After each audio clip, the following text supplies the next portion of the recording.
Good evening. I would like to call to order the Board of Supervisors meeting for Monday, August 18th at 7 p.m. Please join me in the Pledge of Allegiance. I pledge allegiance to the flag of the United States of America and to the republic for which it stands, one nation, under God, indivisible, with liberty and justice for all. Thank you. Well, why don't we start with a roll call to establish a quorum. Amy? Supervisor Mark Hain. Here. Supervisor Jeannie Vogel. Here. Chairman Dan Wolfel. Here. Supervisor Linda Waite. Here. Supervisor Trent Olson. Here. All right, good, we have a quorum. How about meeting the audience? The free food light was mistakenly left on, so if you're here for snacks. If not, how about we start with you, ma'am? Introduce yourself if you would, please. Me? You. Kathy Steinmetz, I live on the South Shore. Is this on? Yep. Yep. Do you just want me to read my statement? No, just Okay. your name. Kathy Steinmetz. Odette Vincent. Gwen Grayboys, 5343 South Lake Road. Old veteran. Joe Grayboys, 5343 South Lake Road. Good. Just take it up. Brenda Lang, 6417 Whitefish Bay Road. Ann Maloney, 6386 Whitefish Bay. Ron Malloy, 6386 Whitefish Bay. Tim Temby, 5733 Town Line Road. I don't live here. I'm Jason Miller. I'm from Door County Soil and Water, and I do the DSIS coordinator. So I'm just here in support of your guys' noxious weed ordinance. And if anyone wants to talk afterwards, I'm around. Cool. John Beck, 5267 Forest Road. Kathy Gibson, 5381 South Lake Road. Jim Gibson, and I live with her. Keep that microphone back there.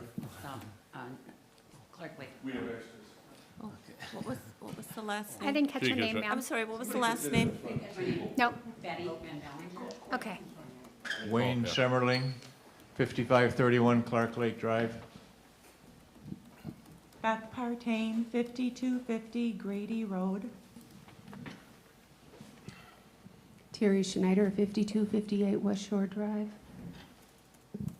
Jean Elsty, 4339 Glidden Drive.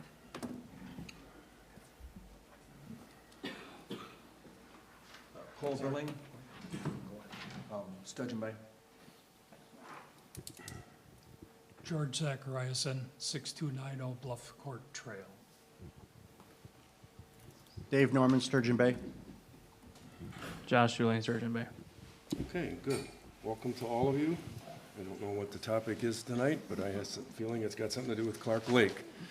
All right, opportunity for public participation on non-agenda items only. So if somebody wants to speak, we'll give you a couple minutes to do that. Is there anybody here that wants to do that? Oh. Since you were first to introduce yourself, we'll give you the opportunity. Use the microphone, please. It comes out. My name is Kathy Steinmetz, and I've been coming to Door County for 40-plus years, and we've owned a home on Clark Lake for the past 17 years. We love Clark Lake, and we worry about the damage wake-enhanced boating will do to our lake. With an average depth of 7 feet, Clark Lake is far too shallow for this type of boating activity.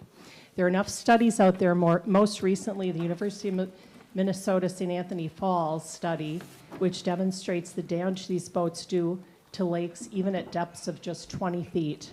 Again, Clark Lake, average depth 7 feet. An obvious conclusion is that these boats operating with ballast filled with 1,000 to 3,000 gallons of water will devastate a shallow lake bottom. In addition to the environmental impact, the large waves these boats kick up are a safety hazard for kayakers, paddleboarders, and fishermen. Bailey's Harbor and Jacksonport have taken action and enacted an ordinance to protect Kangaroo Lake. 200 other lakes in Wisconsin are also protected by ordinances enacted by their townships. Why hasn't Sevastopol acted on this? We're asking for the Park and Rec Board to untable this issue and move forward with the town board to enact an ordinance banning enhanced boating on Clark Lake. This issue will not go away and needs to be addressed. Clark Lake cannot protect itself. Please protect Clark Lake. Next person? I don't know if I should go next. Perhaps you want to do with all, my issue is not on Clark Lake. So perhaps you want to hear all the Clark Lake testimony first? Makes no difference to us. Feel free, you have the mic. Okay. We can handle multiple topics. Not My well. issue is on the CAFO that is being proposed in your jurisdiction. There is a new CAFO that's going to be, it's got a permit, it's in process. I have a statement to read. CAFOs, our concentrated animal feeding operations, are incompatible with Door County's geology, tourism, economy, and a healthy lifestyle for all of its residents.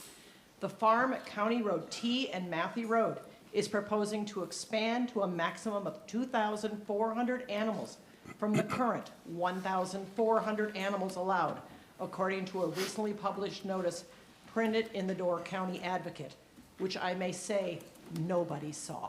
It was printed July 23rd. Nobody's been aware of this. Door County has very shallow soils with an underlying karst geology, and it is not an appropriate location for any kind of large, concentrated animal feeding operation. Our neighbors to the south in Kewaunee County can relate the dangers of CAFOs, as many of their wells have been polluted and made unsafe to drink by the nearby large farms there. Many residents have installed purification systems or have been forced to buy bottled water for consumption. Door County's economy is very dependent upon the tourism industry. If our water supply becomes damaged, our streams and beaches are polluted, having more frequent algae blooms caused by increased nitrates in the water. Our tourism industry will be affected. Our air quality can also be impacted, as anyone who has ventured near a CAFO can tell you. They often smell, particularly when the manure slurry is being spread on nearby fields. Why is the DNR and the governing bodies of Door County allowing one industry's needs to override the concerns of hundreds of others who depend upon tourism for their livelihood? People visit the county for its beautiful beaches, magnificent forests, enchanting state parks, protected lands and trails. If some of those are damaged by a CAFO, tourism will be negatively affected. If our water becomes unsafe to drink, our beaches frequently close due to bacteria or algal blooms, our streams polluted so fish are less likely to spawn in them, it will affect the hospitality industry and people's desire to visit Door County, hence livelihoods. Finally, a CAFO affects all of us who live in Door County. We deserve to have safe water to drink and air to breathe. While we can install purification systems, the people most affected may be least able to afford these costly systems. Nobody wants the smell of concentrated manure to seep into their yards and homes several times a year when the farm is spreading its waste nearby. Also, please note that some of the fields for spreading the waste are near the city of Sturgeon Bay's well water system. So it's not just the rural people that will be affected. Is the city prepared to increase its monitoring and sanitation procedures in response to this expansion? Do the taxpayers feel they should be responsible for paying for this? What are the farm's emergency plans in case of a spill? I can assure you, after my husband's gone through the massive plans, there are none. We have all seen the massive cleanup efforts required from spills of many chemicals we do not want in our water systems. A breach in a holding tank, etc., could cause significant damage to nearby groundwater, and with our karst geology, the pollution can travel several miles underground to affect many wells. A public information session will be held in the near future by the DNR to answer questions from concerned citizens of the county. We have gotten enough letters in that they are going to do something of some kind of an information system, but they probably can, will not do much.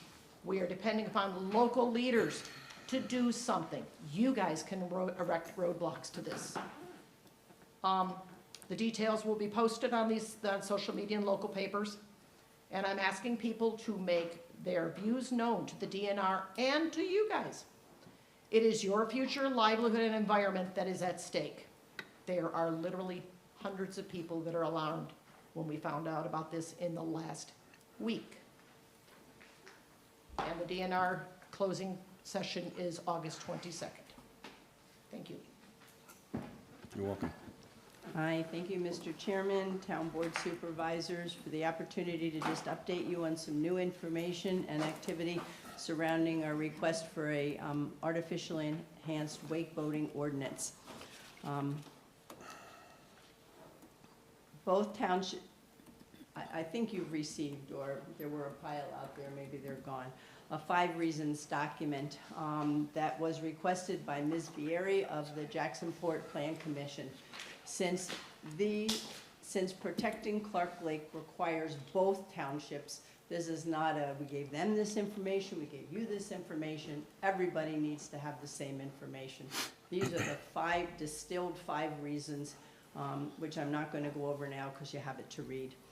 Kathy referred to the University of Minnesota St. Anthony Falls study. This was really a landmark study with underwater cameras at different levels of lake bottom with overpassing wake boats. Their recommendation, at least 20 feet depth of water to run a wake boat. Clark Lake has less than 1% of its total surface area overlying that water. It is simply too shallow. We have routinely seen wake boats in surf mode in 13 feet of water on Clark Lake.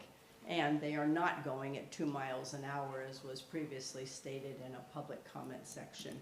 We know without a doubt that they're causing disruption of the bottom, and ongoing disruption will cause destruction. I wanted to summarize a couple key points from our Clark Lake Association annual meeting. We were fortunate to have Richard Phillips from the Last Wilderness Alliance give us an excellent update on where things stand.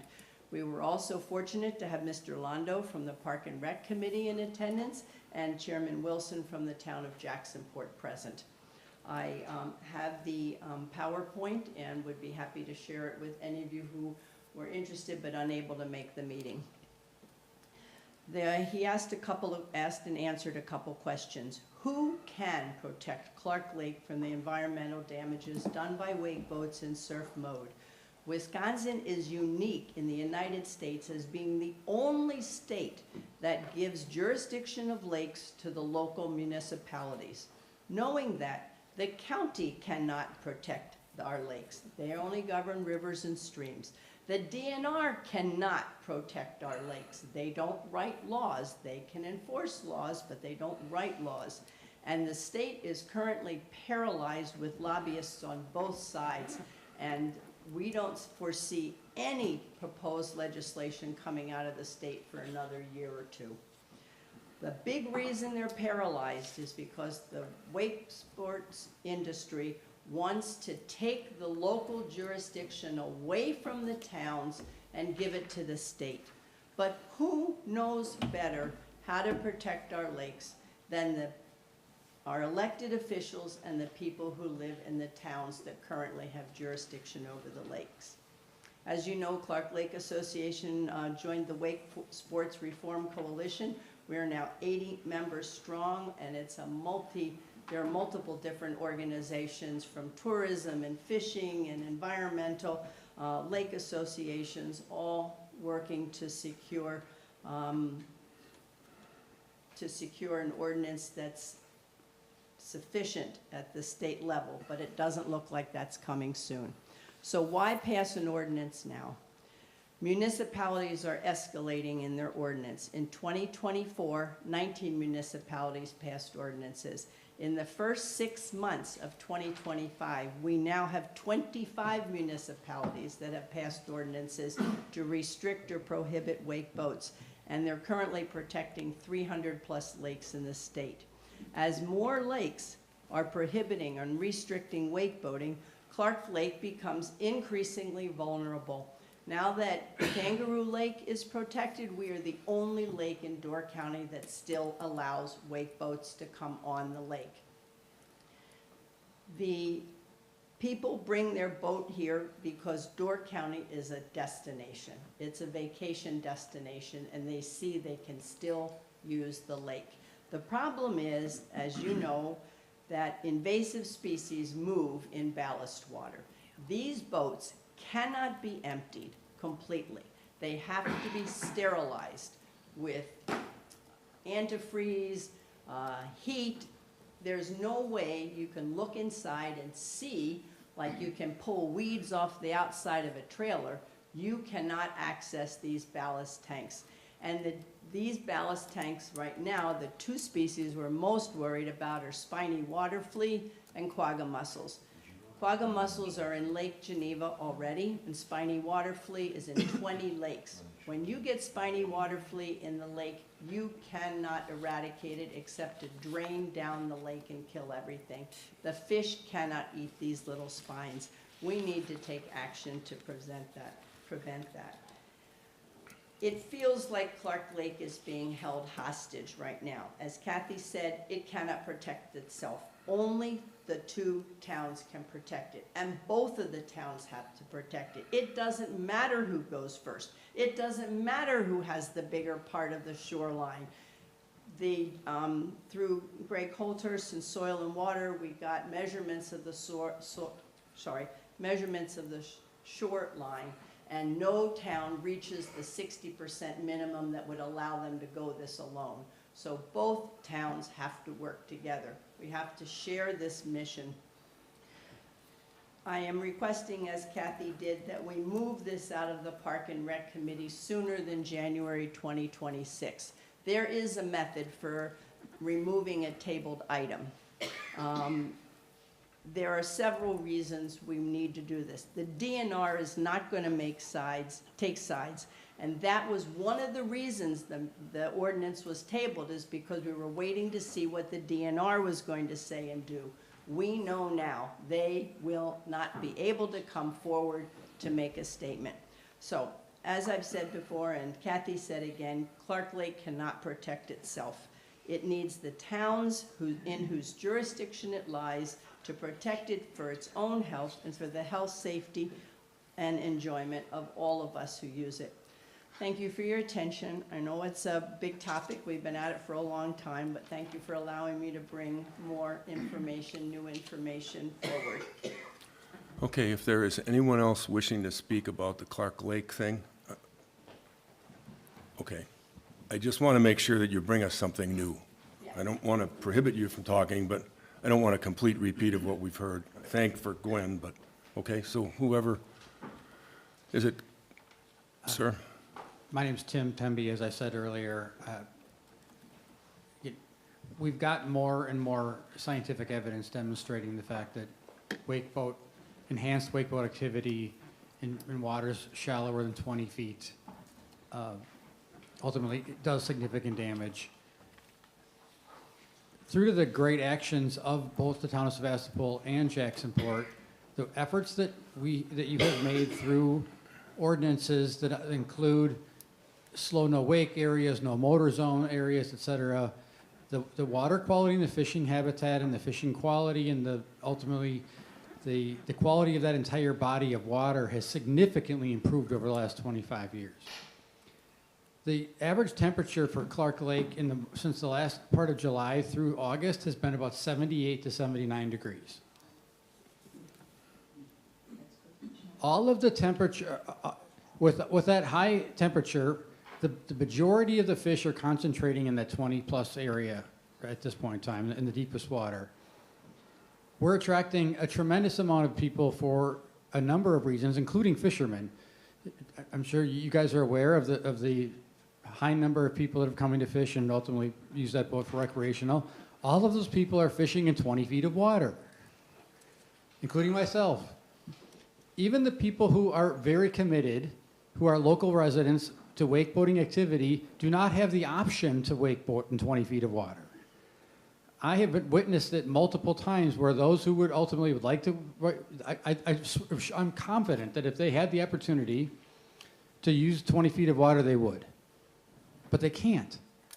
There are multiple people ultimately anchored and fishing over that 20 feet of water. Consequently, and I have it in multiple times of video, et cetera, they're operating in 13 to 15, 12 feet of water consistently because they don't have an option. Now we've taken all other options for them to go to other bodies of water, and anyone that ultimately wants so I'm not presenting new information, I'm presenting the updated information to the reality of really the best intentions are not possible on a 900-acre lake where there is only a few hundred feet of depth that is actually capable of supporting this activity. Like my other speakers tonight, I ask you, let's please take this out of committee. Let's take the action that we have in other areas. Let's continue to do the quality work that we've worked on together to protect this body of water. Thank you. All right. Anyone else wishing to speak back there?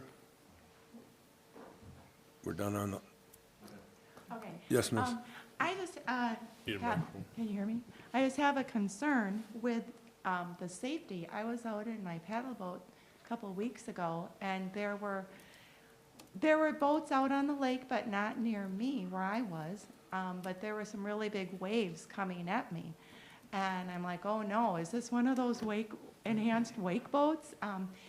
But normally my paddle boat rides the waves just fine, but this time I got wet and I got water in my paddle boat. And I got to thinking, if my grandsons would have been out there in the kayaks, they would have gotten drenched with the water. And the safety on this, it just makes me wonder, and my question for all of you is, who's responsible if someone gets hurt? Okay. Hi, I'm Wayne Simmerling. I live at 5531 Clark Lake Drive, so I'm actually in Jacksonport. But I went to the meeting a few weeks ago where they had a very professional thing. They showed all the videos about the bad things with the wake boats, and it's amazing. And I've lived on Clark Lake since '83. I've done a lot of your fence work here. I own security fence, and I love it here. And I boat here in Jacksonport. We use your room here for different things. I'm in the Cherryland Model A's, and we just want to keep that wakeboarding off Clark Lake. It's really, after I saw that performance, it'll kill the lake, and it's very sad. You know, I'm going to be 80 years old, so I don't do a lot of things on the lake like I used to, but still, it's a beautiful, beautiful lake to be on. I'm very fortunate to live on that lake. It's so quiet, it's just amazing. It's only a little bit busy on 4th of July weekend. Other than that, it's just like, it's like heaven. And I just like to help keep our lake safe and nice. Thank you for giving me a chance to talk. No problem. Anyone else? Last chance. Anyone else wanting to speak? On that issue or a different issue? No? Grab the mic, Jean. Oh, I have it here. Okay, thank you. I'm Jean Elstey, 4339 Glidden Drive. I'm also president of the Glidden Drive Association. Our board was just made knowledgeable about the CAFO last week, and we intend on asking the state to have a public hearing on this. We have many concerns about this.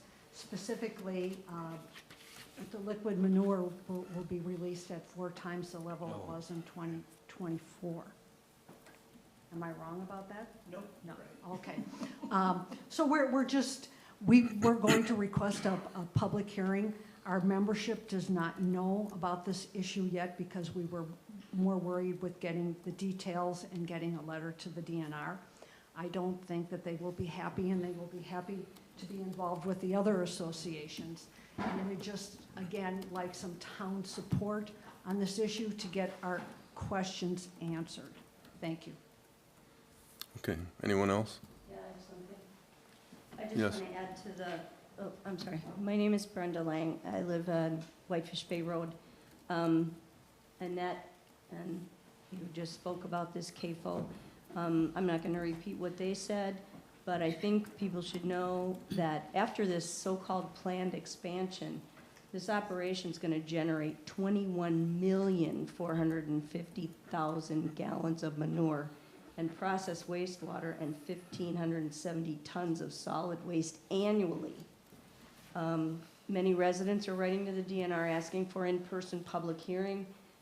This is occurring in our town, and as a resident who has had unsafe levels of nitrates in my drinking water, I am very concerned. I think we should all be concerned. The last thing we need for residents and tourists in this county is brown water coming out of our faucets like Kewaunee County. So I don't know what can be done about it, but something should be done about it. Okay. All done? All right. I'll just address a couple of things quickly, and then we're going to move on to our agenda. With respect to the Clark Lake, we have a meeting on Wednesday night, the 20th. I'm sure it'll be a topic then. That's all I can offer at this time, and we'll see where it tracks.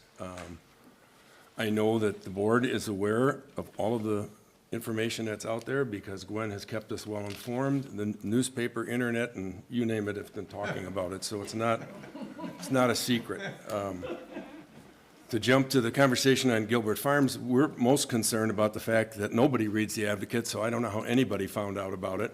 If you want to know. I know, it's unfortunate. It really has such poor readership that, and we as a public office, we now put all of our things in the Pulse, as do most other communities. So one of our things is to go back and see if there's a way they can at least address this for future issues. I have talked to Greg Colthurst at Soil and Water.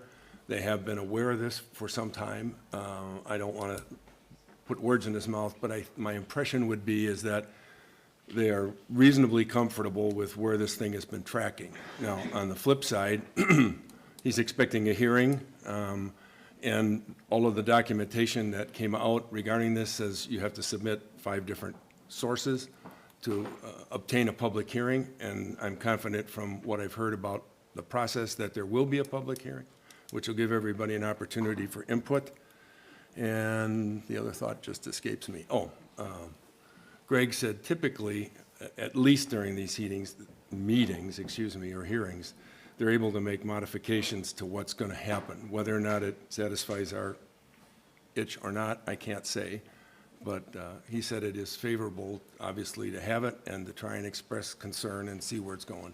And that's about all I can share on that topic. If somebody else has something they want to speak to, this would be a quick moment, but otherwise, we'll roll on. Yes? People who are writing in need to request an in-person public hearing.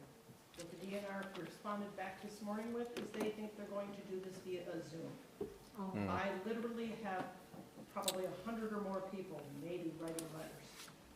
It's a huge outcry on them. No. And we're insisting that. That's the first time I'd heard that, so. It was an email back from Brittany. I emailed her and offered and said, when we've had these kind of things, because she's in Michigan. She doesn't know the area. Would you send a copy of that to our town clerk? A copy of my email?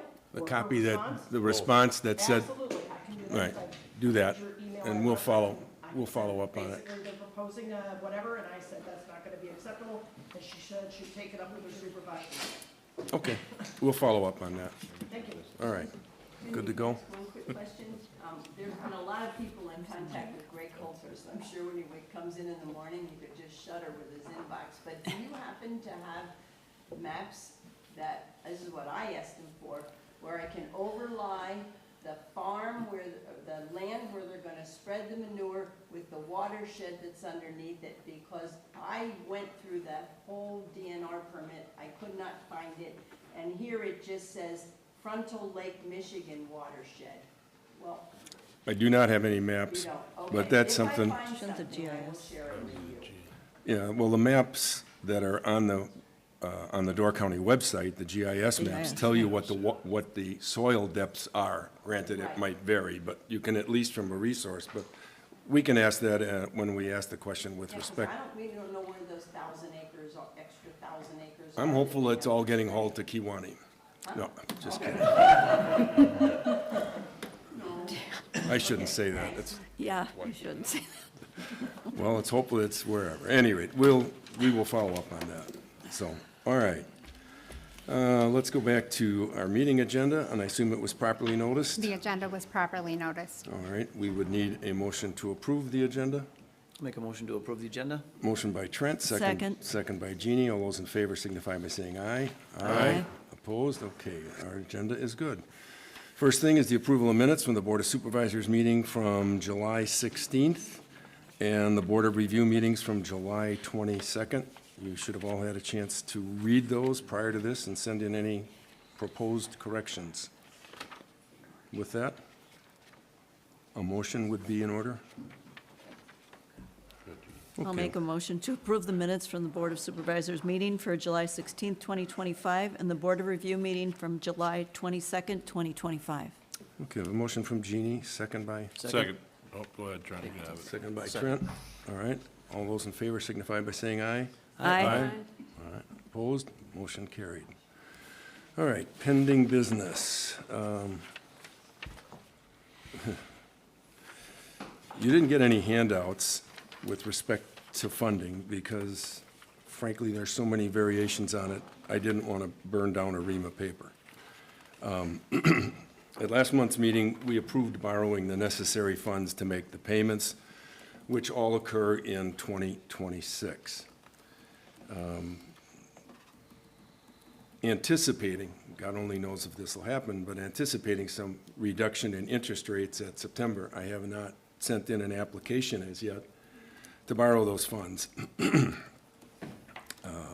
At the current interest rate, which is 5.5%, our anticipated payment would be roughly right, $152,000. If they saw fit to do a 0.5% reduction, which I think might be aggressive, our payment would drop to $148. This is annually and change. And if they got really aggressive and went full point, it would drop to $144. Now, you read as much about this as I do. There's all kinds of conversation as to whether or not there will be, there won't be, whether there'll be another one in December or not. So my focus and what the audience sees up there in front of them is, do we have enough cash to try and play the game of interest rates? And what I did is I asked Amy to take a look at our available cash and what we could temporarily use to make the January payment, with the idea being that we would have a reduction in interest at least at one of those two meetings, or maybe a quarter at each, which might be beneficial to us. Now, the funds are there, so they'd have to be replenished. We would put an application in to recoup those, but we would have enough to make the January payment. We'd have to apply for the loan and make sure we have the funds back to make the March payment, assuming they're on the same timetable. Now, as part of our discussion at last month's meeting was whether or not the way the Board of Land Commissioners funds work, if we borrow money now, the first payment is 2027, March of 2027. Obviously, that delayed payment comes at a cost of interest. And depending on what number you choose to use, it's $8,000 to $12,000 added expense to roll it to 2027. So it kind of really becomes a flip of the coin as to whether we move today, tomorrow, borrow, risk rolling it out, where to go. Right now, in my mind, I'm holding the application for sure until after the September meeting. I propose that we use town funds to make a January payment on the hopes that we could lower the interest rate over the term and thereby reduce the exposure for the town. In doing that, it will roll to 27 for the tax. We will not be able to squeeze underneath the deadline, so it will roll to 27. So that increased interest will have to be offset by the payment, and hopefully Mr. Powell and whoever those other people are get together and do that. And we still have the option to repay, or if you want, or prepay the entire amount at any point in time by either going to a third organization, so go to a bank, right, or go to Mark Haynes' personal checking. And I might be wrong on that. But we do have the ability to borrow those funds and pay off the note, all right? And then we could turn around and refinance it again with the Board of Land Commissioners if we so choose. And if we decided to just refinance with the Board of Land Commissioners, we have to borrow 125% of the outstanding balance. So you say, well, that doesn't sound good because we have to borrow 25% more. Well, if the interest rate reductions are significant, so I'm not looking for a recession, but let's say worst-case scenario, we have a recession, in which case the interest rates generally tumbled significantly. If the percentage rate, interest rate drops, would easily cover the 25% of extra money that we borrowed. It would be, quote-unquote, almost free money. So we can always consider that. So I don't know if that all hopefully makes sense to you, but That's all you want to see about that? that's about the best I can come up with. So my proposal would be, we wait until after September. I could wait till the after December meeting, which is December 8th or 9th, in which case I'd have 60 days to get the money and make the March payment. I guess I'd go with the flow based on what I see, or what you tell me if you want, each month as we progress. Knowing the money's gonna roll, the tax rolls will not be impacted to 27. And there is some cost to do that. And the alternative is, I go borrow now, we try and put it on the tax rolls, blah, blah, blah, what we discussed. So you have to tell me what you'd like me to try to do. Feel free. Okay. Go ahead. Oh, wait, let's have Mark start on the opposite. I want to start over there for a second. I want to read something from last month real quick here. All right, he let himself off the hook. What? All right, go ahead, Trent. You got an opinion? Yeah, I was assuming that interest rates would come down in June, and they just did not. The pressure on them is there, but they're not reducing anything. I don't think it's gonna happen in September either, but like you said, there's no harm in waiting till September. I think that's what I'd like to do, is wait and see what happens in September, assume the same thing's gonna happen in December. Okay. Yeah. Second. Yeah. I Pardon me? agree with that. Then Mark agrees. Linda, you have any comment? I just wanted to, real quick, I just want to go back and see, we did do the 10-year. Yeah. Right. last meeting. we That's why I did. want to check to Yeah. make Yes. sure we did do that. Yeah, we did that. Yeah, we did a 10-year. That's what I wanted The question that we left open was, how we. put it on the tax roll 26, 27. Yep. Yeah. So I don't think that's a moot point now.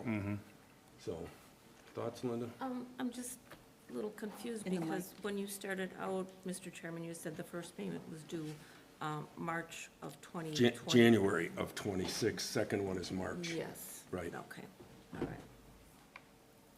And so you're proposing that the January payment due January 2026 Yep. in the approximate amount of 140,000 or thereabouts? Yep. No? Yes? 225. 225,000. 225. It's the first 25% complete on the chart. Third column over. Okay, third Yeah. column. Due January 26. Well, can we use part of our funds on hand for that? Well, we can It use, covers we it. have Use enough. Our all of funds them. cover it. We Yeah. have all of We our have funds. all of it to Right. cover. Yeah. That's what I'm saying. Yeah, We're, as opposed to borrowing. Right. Do you foresee anything else, that some emergency that might come up that we, Can't foresee an emergency, I but guess it's called not. emergency. tsunami. If I could, I would Yeah. be a millionaire. No, I mean, those funds are money that would roll over into our thing. So I think we're, So proposing that we use accumulated, existing funds right now to make the first payment, use accumulated funds. Correct. Or funds on hand to make the 225,704. And then when March of 2027 comes around, if we need to borrow, that would be a referendum question that we would have, or a question for borrowing. no, what I would do is, again, it's subject to interest. Right. Depending on what happens in the economy and all the numbers, et cetera, if they reduce in September, they might reduce again in December. I would file an application the day after they announce.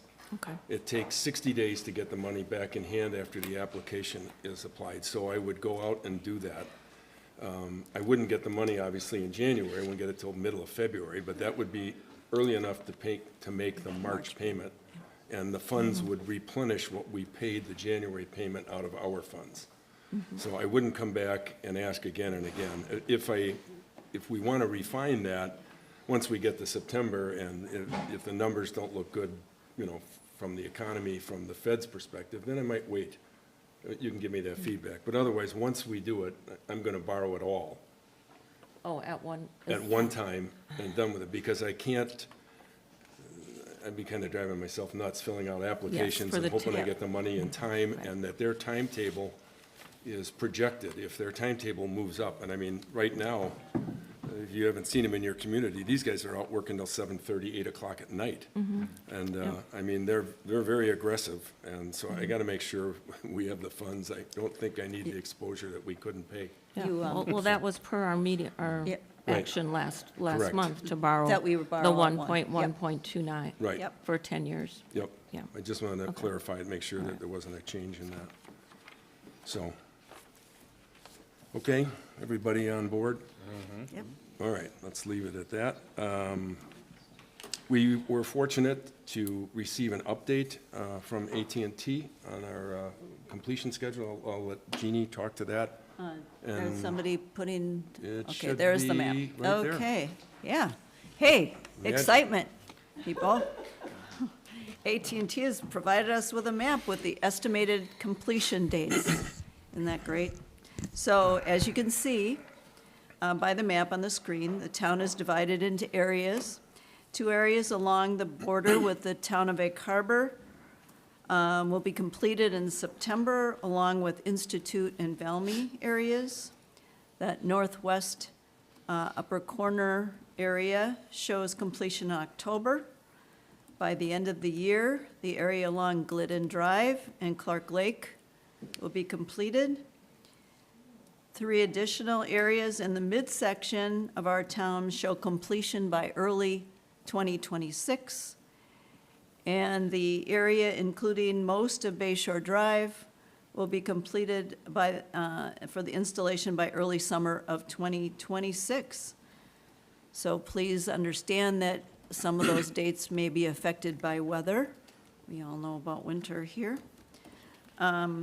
Also, I just want to remind people that, as I have tried to do when I have updates, I will mention them at every board meeting. And also, updates will be posted on our website. This map, if it's not yet on the website, will be on the website. Also, I stay in close contact with AT&T, the team, and together we'll be coordinating a time for education for how you can use all the wonderful benefits of high-speed internet. So again, you can sign up now if you wish. You can go to our website. There's a place there where you can get the link and, you know, and so if you're so inclined, go ahead and do so. You know, we're all paying for this wonderful service, so let's take advantage of it. Anything else? That's it? Yep. Sure. You All have a right, question? so we have the estimated completion dates. What about when work is scheduled? I think I mentioned that I did get a call from one of our residents saying, do they get a heads up as to when they will start working in their neighborhood? And that's pretty difficult to determine at this point. So you Yeah. just kind of keep your eyes Yeah. open. When they're working down the road, they're probably coming to your house very soon. What they had mentioned a while back was that they have these like place card things or whatever that they hook on your doorknob. No, that's one that's available. That's when it's available. But to But answer. as far as, yeah, Yeah. Anticipating the work when they're going to be in your neighborhood, it's. well, only from what we have at the map. It's So, really tough, Linda, because yeah. they've got a boring crew. They actually have multiple boring crews. They have a crew that's hanging the fiber. And in my own neighborhood, it's been, I thought they were done. They came down the street, they left. Then they came back and did section of Whitefish Bay. I thought they were done. They were gone for 2 weeks. They're back this week. In the meantime, there's another crew hanging cable on 4 different roads. So, and- It's And on gonna top be of that, fluid. on top of that, they'll be completed in the town of Egg Harbor, it looks like, in November. That whole town will be done. The town of Sturgeon Bay is gonna be, I made a note, probably estimated early next year, early spring or early summer, that kind of time frame. So they're working in multiple places, not just us. And of course, they're also doing the village of Egg Harbor, and I don't know where they are with that. But obviously, they have a heck of a lot of contractors that they're working with. And, you know, they want to get the job done. They want to get paid. So, you know, money speaks. I don't So- think you're gonna get notification and, Yeah, I other don't- than a bunch of trucks. Yeah. Red, Watch- red or white? Watch the trucks. Oh, they're pretty easy to spot with those giant rolls of orange cable out and about, so. And that's water main. No, okay. All right, good enough. Moving on, we have before us a request to name a road, which right now is a private road, made up of a strip of property alongside of Bayshore Drive. And news to me this evening is Linda said that she did some homework on this to find out a little bit more background on the owners. And Linda, you want to talk about that for just a moment? Well, right now, at least from what I can see of the neighborhood, it's not a private road. It is a single driveway Yes. heading back to the, used to be the Shaendorf property on Bayshore Drive. So it's a single, long driveway, as you can see on the overhead map there, leading back to their house. So the proposal is to divide that into at least 4 separate lots, which it would be allowed. It's under SF 20. So I think the minimum there is about a half acre, 20,000 square feet, half acre or so. So they could get their 4 lots into that with current zoning. Per our land use department, if you have a parcel and you're going to serve 4 or more residences or separate addresses, you need a name for that road just for emergency contact and things like that, that road now will have a name. So the proposal is to name it Harbor View Terrace, which they do need an agreement, a road easement or road naming agreement with the county for that name. I did check, it is unique. There's Harbor Ridge and Harbor School, but there is no Harbor View Terrace, so that would certainly fit with the parcel. The parcel, I don't think there's anybody here representing that development. I'll call it a development. I did notice that according to land records, it's registered in the name of an LLC with a Florida address, and I think they're supposed to be registered with the Wisconsin Department of Financial Institutions, but I did not see anything out there. Normally, a corporation, to do business in Wisconsin, you need to be licensed here. So that would be a question that I'm sure land use could answer, since they are the ones that are really have oversight of this project.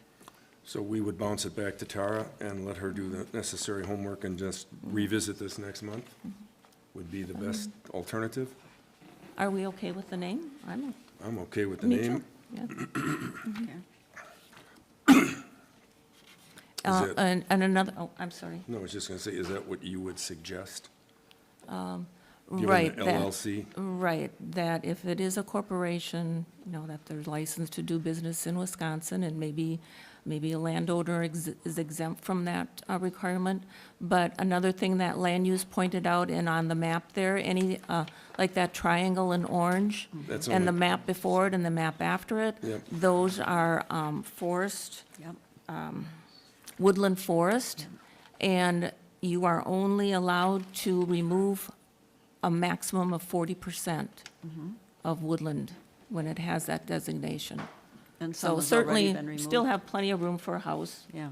but you can't clear cut, put it that way. Well, I'll tell you what, let's take this a little differently rather than bring it back next month.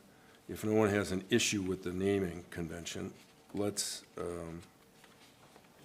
agree to the name, subject to the clarification on the LLC. And if it turns out that it's not a requirement for that, it'll be done. If it is a requirement, it'll be held up until we bring it back and get clarification. Does that seem as a good solution for you? Sure, Okay. it seems fine with me. So if no one has a issue, then we'll just put it in a motion to support it, given that requirement. So do you want a motion? Please. Okay, so I would make a motion that we send a recommendation of support for the private road name of Harbor View Terrace on this parcel, and subject to the Door County Land Use Department clarifying ownership and any requirements that an LLC may need for that Okay. minor subdivision or minor land division. We have a motion by Linda, second by Second? Jeannie. Any further discussion? Hearing none, all those in favor signify by saying aye. Aye. Negative, motion carried. All right. Trent, looks like the ordinance committee update. Sure, so, you know, we started with a binder of ordinances, read through those, separated them out into 4 categories. We had ones that are still in play, ones that have been already replaced or taken over by something from the county or state level, ones that we needed to repeal because they're no longer relevant, and we got down to just a smaller list of ones that needed to be rewritten. So that's where we're at right now. We did bring 3 of those here tonight that have been rewritten. Linda did a great job going through those, putting some time into those and making them more standardized as well. And then our next steps will be, once we get all these done, we're gonna have a website where people can go and search for, you know, road naming ordinance or burning ordinance, so they'll be able to find those much easier. So will we be using Amy then to, are we gonna have a website update? How are you gonna manage through that? Or how are you gonna get them in there and updated? Sure, so they're already all scanned in OCR form, optical character Right. recognition, so you can find them. So it's just gonna be a matter of adding a section of our webpage for ordinances and then making it searchable. Okay. And then we did have a request to any of the old ones to put into an archive area in case people like reading old ordinances. So. Oh. It's one of my highlights. Okay, great. Yeah. Well, should we recap what the ordinance is? Or Since do you we want- have a lot of people here, maybe recap. Well, we what's have in those there? ordinances here. Were they made available to everyone? I have no idea. Okay. I didn't know if you want to do them one at a time as we go through and Yeah, vote we on can, them. we can do the ones that you brought forth for tonight you're talking about. Yeah, yeah. Yeah, I planned on going through those. Okay, Oh, okay, is that Yeah. good with you, Linda? Oh, okay. thank you. I didn't know what, maybe I missed something. All right, let's start with the first one, which is ordinance number 1, 2025, which is regulation of activities at town parks. And this ordinance that I brought forth last month, and as I mentioned before the meeting, this is the same ordinance that you've had with the modification under section 3 of the penalties. I took the ordinances that the committee did and sent them off to Amy Sullivan, our town attorney, and I asked her to make sure that the penalties, we had different verbiage in each ordinance. So she just basically came back and said, here's what you should do, and try and make them look similar. Obviously, they're gonna be a little bit different, but, so that's basically what's happened here. There's not a lot of change to this ordinance. I believe, Trent, you guys added, at your ordinance meeting, you added camping, is that correct? Yes, correct. So we added camping, and then just kind of adjusted the language in littering and disposal, and also the sales of goods and services. So really, we had a good group discussion about everything that was going on with it. And the real issue that we got to was, as far as number 7, the sales of goods and services, is are we gonna get to a point where we're picking and choosing who gets to sell things and who doesn't get to sell things, and where they get to do that and how they get to do that. So the recommendation was to go as a total ban on any sales of goods and services by any for-profit business at any town park. Okay. And so that's the way it's written. Any discussion from you? Yeah. And the users that we currently have are the school are all nonprofits, and the Cubs will be. So they're done playing this year, but they will be for next season. So that was the only section that you guys, or the only 2 things you added to this. And then under section 3 penalties, I'll just read it. Any person who violates the ordinance or any part thereof shall forfeit $250 for the first offense, $500 for subsequent offenses, together with the cost of prosecution, including all attorney fees and all other associated charges. Each day of violation shall be considered a separate and distinct violation. And then everything else in there is the same. Oh, Mr. Chair, we did have one Yeah. other change on enforcement, was that what, Okay. I think the last one, it said by the Door County Sheriff, but we wanted to clarify, it's the Door County Sheriff or Sheriff Deputy, and then any officer of the state of Wisconsin with police powers or any town board officer, because as you know, So we're required to enforce ordinance as well, so. Okay. Thank you. Yep, you're right. Mr. Chairman? Yeah. My only comment was, I know one of the prior ordinances said, no overnight parking at Whitefish Bay Launch. So we have, under number 3, camping, overnight camping is prohibited. Do we still abide by the no overnight parking at It's- any park? It's actually posted on that board that Leo had put up there in the corner. I know it's not the most visible. Can you have We- overnight parking at the town park? When we have had historically, somebody's called us and said they need to park overnight. Okay. And that's how we've handled it. And for example, like a construction crew, or we had Safransky's, the neighbor down there, called, they're having their driveway Right. paved. They asked to park overnight, so I can restrict overnight parking, that's not an issue. If everyone else is okay Well, with it, I I'm mean, okay with it. What, are we Yeah. gonna worry about the people that are parking there when they've had too much to drink at class tournaments? Yeah. You know what I mean? They leave Yeah. the vehicle there, get a ride home. Just leave it then. They'll leave their I'm car fine. there for 3-4 days. Yeah. Yeah, no, I don't think we need to. I mean, I think the people that are concerned have called and asked, and we've said not an issue. Okay. Okay. Anything else on this one? If not, we'll do a motion to approve this. It's a roll call, and then we'll move on to the next So this is, twos. you know, Go ahead. obviously going with the jet ski, correct? I mean, this is part of that. Right, correct. It's no commercial business, basically, no for-profit organizations, food trucks, Segways, you name it, whatever, drone business, flying helicopters, whatever it might be. So, Ready for a vote? yes, So even despite the fact that the fairway that leads right down to the water, considering it's a public road, I can't enter onto the public road and drop off a jet ski? it's not a public road, it's a public park, and the issues that we have today are the same issues we've expressed before. There is a liability concern, our insurer told us no, our attorney told us no. So for the benefit of the people of Sevastopol, we are implementing this to protect them. But, So, but according to the public records, it's a public road. well, I can't answer that for you. Well, Thank I've you. got a map if you want to take a look at it, that I actually got from the deeds. It doesn't matter, it's a town park. So if I'm not doing money exchanges on the public park, then I'm not breaking an ordinance, I'm just dropping off jet skis. I believe you may have heard what we just said. Selling goods or services by for-profit business will not be allowed at any park. It's pretty simple and straightforward. So, all right. Anything else from anyone on the board? Then a motion to approve ordinance number 1-2025. I'll make a motion to approve ordinance number 01-2025, regulation of activities in town parks. All right, we have a motion by Trent, I'll second it. second by Linda.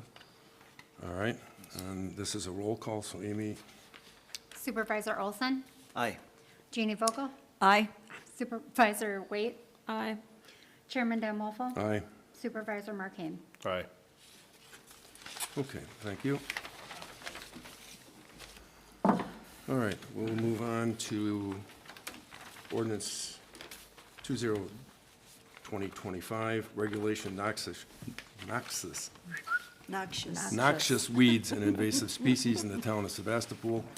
And this one was brought forth by Trent, so Trent, I'll let you Sure, talk and through that. The only change I want to make before we get too far into it is and a lot of our discussions in our committee were around how we number them, we number the ordinances differently all the time. Yep. So we just did 01-2025, this one's, the number is 2025-02, so we'd like to move that to 02-2025 so it matches the agenda. Yeah, no, I And that'll agree be with our you. standard naming convention going forward, hopefully. Yeah, until next year. I don't know why that one is backwards, but you're right. But yeah, so we did have a noxious weeds ordinance. I can't remember the exact year on it. Oh, I'm sorry, there it is. But it needed to be updated for newer weeds that are in place and just to match up with what the DNR recommends. So Linda put a lot of time into updating this one and made sure that it matched up with all the DNR and Wisconsin statutes. Right, and we have Mr. Miller here if he wanted to comment on that. I think you kind of agreed with our proposed ordinance, so. Take a mic, please. Is there a mic for you? Use a mic, please. And thank you for coming this evening. Of course, thank you for updating these. Yeah, Linda shared it with me, and I think everything looks good. You guys added on garlic mustard and Canada thistle, which, from the perspective of the county, they are not priority species for us to control countywide just because of the prevalence throughout the county. So the other species on the list are ones that DCIS does manage, because we do have a good control over them so far over the past few years, and we do stand a chance at eradicating them from the county, hopefully. So the other ones there, just be nice to have the support from the township just to get more homeowners on board with removal of them and control. Thank you. Thank you.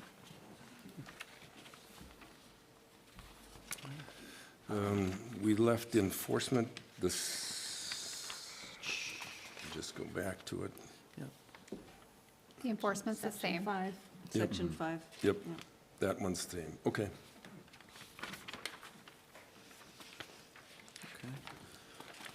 So does anyone else have questions? If not, a motion to approve. Sure. So I make the motion that we approve ordinance 02-2025, regulating noxious weeds and invasive species in the town of Sevastopol. Okay, motion by Trent, second by. Second. Second by Jeannie. Any further discussion? All right, hearing none. Amy? Supervisor Hain, Aye. Supervisor Olson, Aye. Supervisor Vogel, Aye. Supervisor Waite, Aye. Chairman Wolfle. Aye.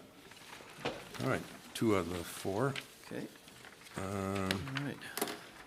Next one is the snowmobile travel on town roads. Yes, so we had 3 ordinances in the past written about when you were allowed to travel with a snowmobile next to a town road or on the side of the road.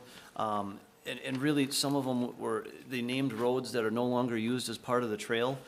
So we rewrote the ordinance to match up with the DNR regulations on snowmobiles, making it reasonable. So anybody who's going from a house to a trail or from a gas station to a trail or a hotel or anything like that, they are allowed to ride on non-highway roads on the side of the road at the posted speed limit or I guess under the posted speed limit.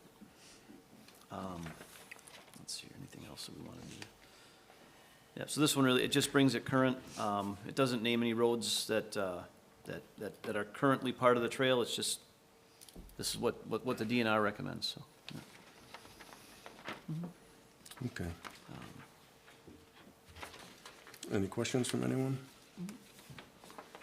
I think we've got the process down. Someone like to make a motion? Could be Trent. All right. Sure. Well, I'll make the motion to pass ordinance 03-2025, regulating snowmobile travel on town roads. I'll second that motion. Motion by Trent, second by Linda, with the change of the naming convention on that ordinance as well. Yes. And Amy, if you will. Chairman Wolfle, Yes, aye. Supervisor Waite, Aye. Supervisor Vogel, Aye. Supervisor Olson, Aye. Supervisor Hain. Aye. All right. Leaves us with 1 to go, Trent. Yes.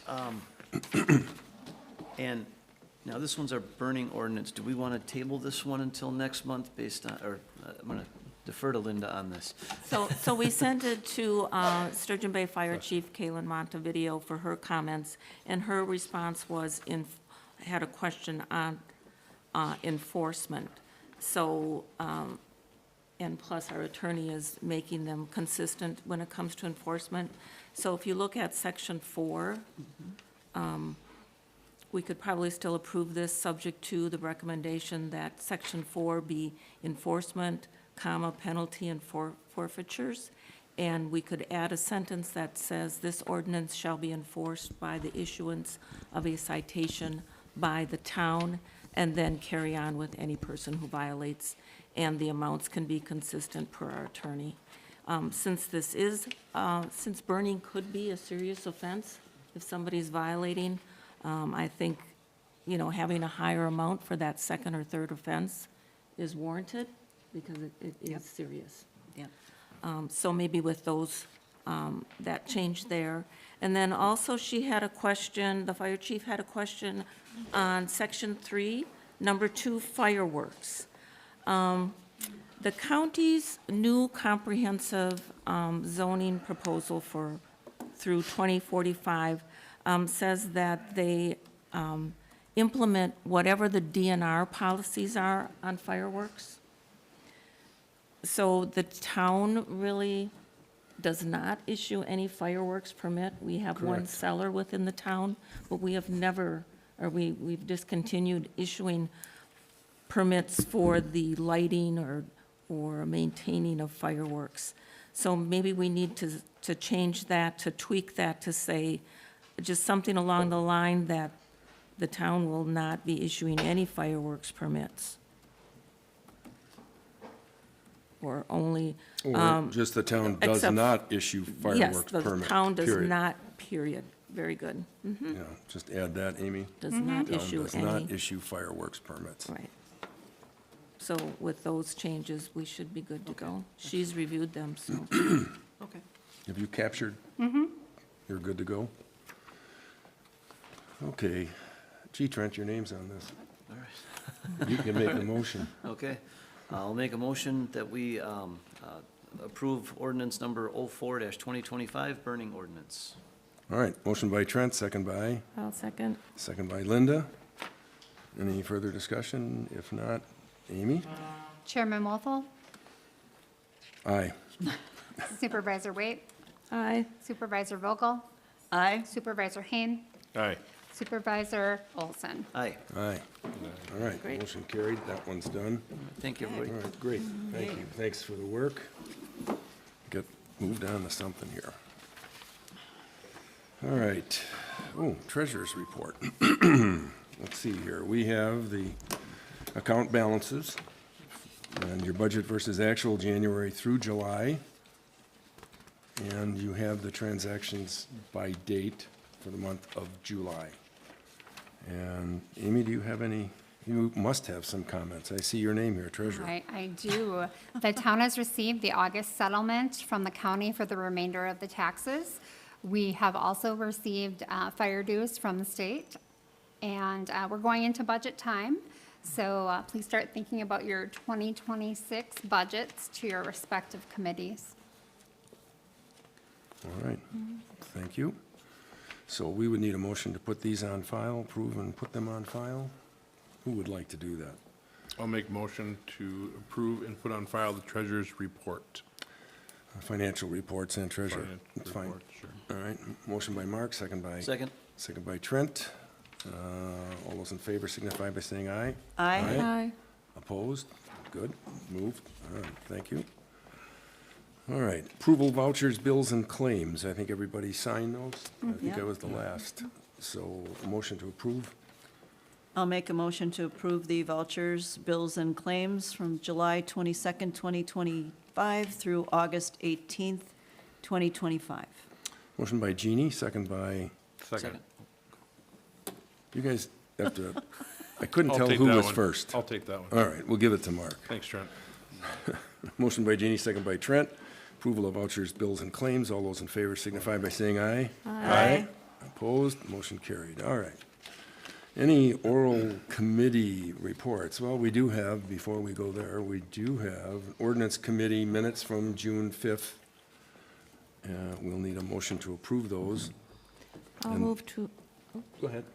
That's fine. I'll move to approve and place on file the ordinance committee meeting minutes of Thursday, June 5th, 2025. Okay, motion from Linda, second by? Second. Second by Mark. All those in favor signify by saying aye. Aye.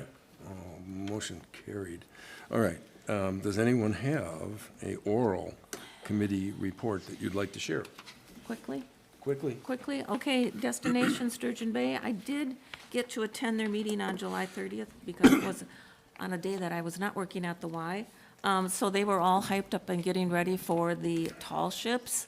So if you had a chance to go downtown and see the tall ships or take a sunset cruise or whatever, I thank them for including the Latham and Smith George Penny Park as a viewing site for the tall ships in our town. So, and they're also sending out their membership forms.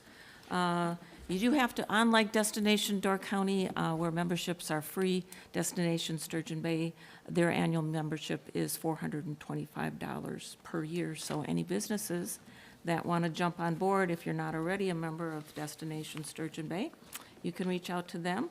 Door County Tourism Zone Commission, we meet on Thursday. That includes Destination Door County's strategic plan and a few other important items. And then, can I just mention the unit meeting? Oh, I was going to do that later, but that's fine. Go right ahead. So we have our unit meeting on Thursday, this Thursday, lunch at 6. We'll talk about that later. But if you saw the memo from Karen Bailing about they're reviewing, like I mentioned, their comprehensive zoning ordinance. So if you have any input as to zoning districts, conditional use permits, or administrative procedures through land use, to put those to her attention. And I thought if we do have any, we can bring them up on Thursday night, since she is our featured speaker, so. Is she, trying to remember, I think Hugh gave it to us last month, or the month before, about conditional uses and where they were tracking. They were tracking the activities that they had never tracked before. Will she touch on that at the meeting? I told her that that would probably be a topic of discussion, Okay. yes. All right, great. I was just going to say, if she hasn't, that would be terrific. Right, And, follow up on conditional use permits. And at your meeting with Destination Sturgeon Bay, did they tell you what a tall ship was? And you don't have to answer that. It's okay. Well, it looks like this. There were people, I mean, I went down there, but there were people that said, well, what is a tall ship? And I think the conclusion we reached, and there were some people that had a beer in their hand, they said, anything that doesn't go underneath the bridge. And I didn't ask if that was the Michigan Street Bridge or the Highway Bridge, but I thought it was an appropriate non-answer. Well, it was a huge turnout, I mean, I think everybody. It was, and so were the Clydesdales, so they did themselves good on both categories. And if I could just mention the newsletter real quickly. It is out there. It should be in your mailbox very, very soon if you have a mailbox. It will be there soon. And we were pleasantly surprised with the price because we went from an 8-page to a 12-page, but it's only $5,272. So less than expected. Yes, much less than expected. And if you don't get the newsletter, it will be on our website. And I believe we'll have plenty of hard copies at the town office. You're welcome to stop and pick one up if you prefer to read it in hard copy form. Thank you. All right, Mr. thank you. Chairman, I had a quick one. Just a thought we discussed after our ordinance committee. So now that we have the roads are being rebuilt, that we are repaved, I had the idea of, I'm wondering if we should send a letter to residents on roads that are being fixed. What I noticed when Walker Road was redone, as you drive down it, you could see a lot of people would back out, stop, and then turn their wheel and spin up the brand-new blacktop. And now that's going to look like that for the next 30 years. And there was also one piece of farm equipment parked on it. Somebody was flying a drone off of it, and that sank in.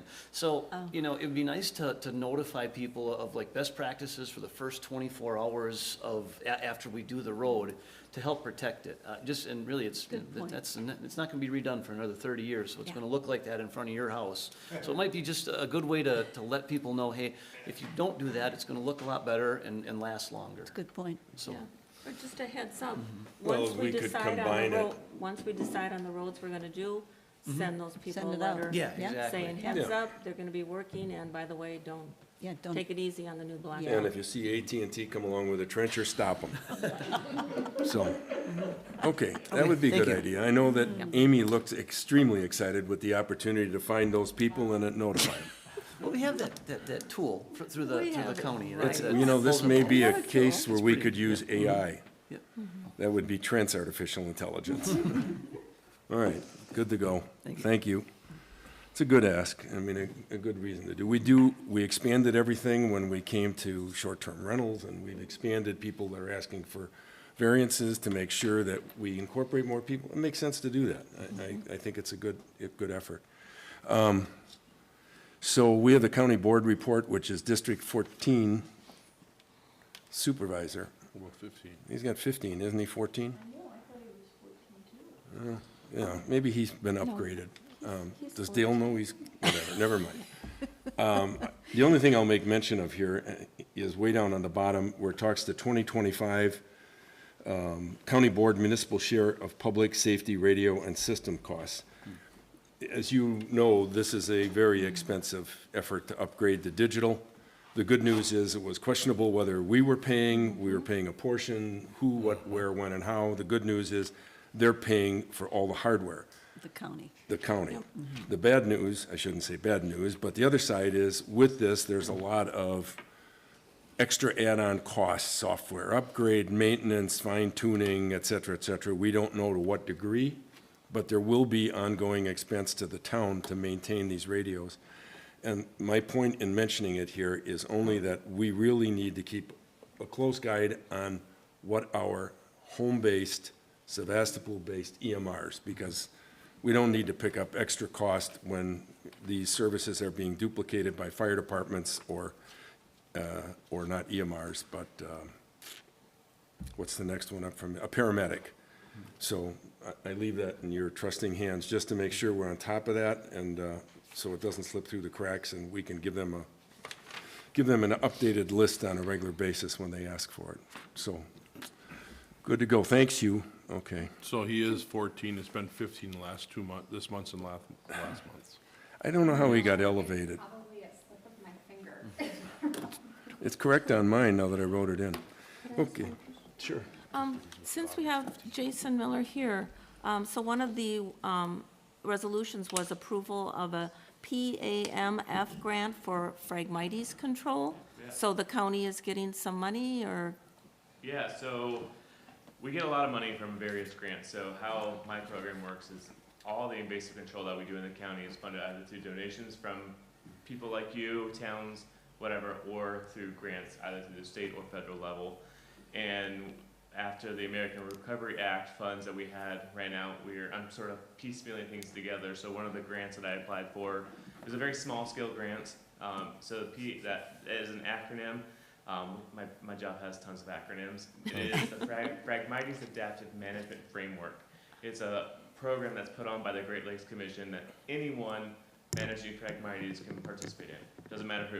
You don't have to be me. If you have Phragmites on your land and you want to manage it, you could take part in this program. So what they do with this program, it's an adaptive learning model. So you monitor your population of Phragmites, you give them some data, you tell them what management you've done, and then the following year you kind of report back on how your management worked for that program. So they can really understand best what's being done and what's actually working well for Phragmites treatments. So with this program they have 12 different management combinations. And before this, so the Great Lakes Commission received a very small, well not a small grant, but they received a 2-year grant to bolster this. So beforehand they had a lot of information from about 3 of these 12 management combinations and basically none from all the other ones. So they wanted to get all that information, so they were putting out funding requests to organizations and people that you can say, hey, we're going to give you money to go do these other things so we can have a better model. So I put in a proposal and we received money to do these other management techniques. They're only happening at 7 populations because some of them are much more time intensive to do, so we can't do them countywide, but it's bettering the management for Phragmites overall for everyone. Okay, great. Could you send the information to Brown County so they could get some money? Yeah, honestly, that is something people ask me a lot. So along the highway? We are really unique in Door County because not many counties have someone like me who spends, that's all my job is focusing on invasive species. So Brown County has someone like me, but they manage 4 different counties. So they have priorities, but Phragmites is probably just not one of their priorities, especially along the interstate. I don't know for sure, but it's probably just they have a small pot of funds. They had to figure out where can we use this money best to make the most impact for stuff, so. Yeah, I used to be a motorcycle rider, and I had 2 deer pop out right by Bayshore Park out of the Phragmites that weren't visible on the highway on the opposite side. I mean, they missed me, but they whacked the car behind me. So Well, I'm glad that's they missed the, you. Yeah, that's one reason. I mean, people all the time, you guys have probably heard it, you've all seen it. You cross the county line and you notice the change right away. it's dramatic. Yeah. So that's one thing that we continue to work on, so. So, people job know well about it, done. so Yeah, Keep it up. yeah. We'll try to. All right. Thank you. All right, moving on. We have the county, no, we had that, I'm sorry. We have inspection limiteds, billing for the month and building permits. And then Amy pulled the ones that we also have for our town, like we used to get. I'd only mention one thing, which kind of surprised me. There's going to be a 36 by 48 detached pole building going up behind On the John highway. Blahnik on, right off the highway. So they're very popular, let's put it that way. That's huge. Yeah, it is huge. All right, correspondence, you have a copy of the, That's not a big building at all. That isn't? Sounds well, big. by some standards. Your house is bigger than Door County Century Bike Ride, Yes, it should be. coming up once again. You have a copy of their map, all the details in your packet on that. You have the copy of the Sturgeon Bay Fire Department report, and the payment advice from the government on video services, computer aid, July shared revenues, the one that really matters. And then Dale Carlson's doing some wood cutting. And that's all of the correspondence. So we go on to announcements. This is new, vintage car revival. I read about this morning on, I think it was the Peninsula Pulse.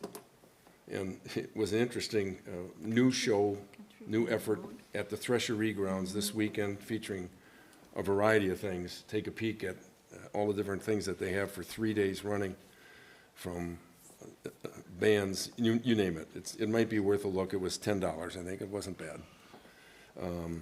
Linda mentioned that Wisconsin Towns Association unit meeting is here on Thursday night at 6 p.m. The class tournaments, which everybody is probably quite aware of, it's the different school years vying off against one another at our town park, runs August 29th through the 31st, and there may be a car parked overnight in the lot. Correction on that, Dan. Sorry? Correction on that. The 30th and 31st. Oh. There's no games the 29th, but you're more than welcome to come help set up. They would really 30th and appreciate it. 31st. On the you have to set 29th. up? Okay. I'm sure there'd be free cold beverages while you're helping set And up you on can park your Friday. car overnight, not a problem.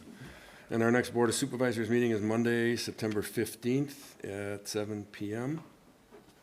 And I don't know if there's anything that we need to bring back that I'm aware of at the moment. I will not be here on That's- Monday, September 15th. And I would request to be excused. we will excuse you in advance. How's Thank you. that? All right, good enough. The best part of the meeting from our videographer's perspective, who's hiding in the back room, is, Motion to adjourn? that's what he said, motion to adjourn. Motion by Trent, Second. second by Mark. All those in favor signify by saying aye. Aye. We're adjourned. Yay, lesson 2.